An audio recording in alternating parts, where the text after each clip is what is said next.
సప్తమి వేళ వెలసెను భాస్కరుడు ఉత్తరాయణ పుణ్యకాల దర్శనమిచ్చెను సూర్య నమస్కారముల నాదమై వినిపించగా అర్ఘ్యదానముల వెలుగై పాపములు కరిగెను నది స్నానముల నిర్మల ప్రవాహములో మనసు దేహము రెండు శుద్ధమగునుగా సప్త జన్మల పాపములు క్షయమగునని సూర్య సప్తమిని మహాసప్తమని పిలిచెదరు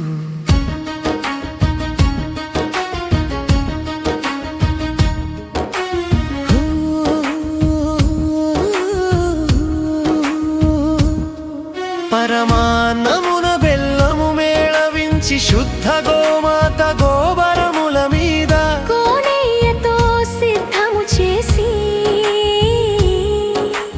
నైవేద్యముగా నీకు అర్పించితిమి చిక్కుడాకులలో నివేదించి శుద్ధతతో భక్తితో నిలచి భాస్కరాయ నమోస్తుతే అని హృదయమంతా పలికితిమి సప్త అశ్వముల రథారూఢుడవై సప్త కిరణముల శోభవంతుడవై కాలచక్రమును నడిపించే నాథా కర్మబంధములను తొలగించే తేజోమూర్తి దేహమున ఆరోగ్యమై వెలసి మనసున జ్ఞానమై విరిసి ఆత్మలో తేజస్సై నిలిచే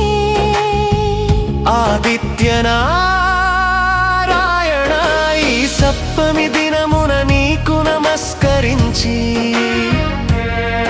అర్ఘ్యములిచ్చి ప్రార్థన చేసి సప్త జన్మల పాపములన్నీయు నశించునని నమ్మితిమి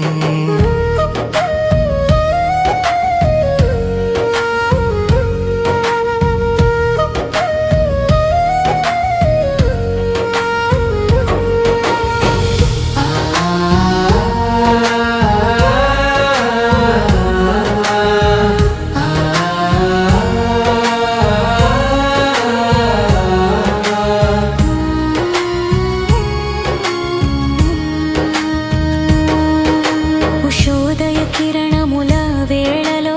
ఉత్తరాయణ పుణ్యక్షణమున నీ దర్శనమే మోక్షమని మనసారా కొరుచున్నాము జయ జయ భాస్కర జయ జయ దివాకర జయ జయ సూర్యనారాయణ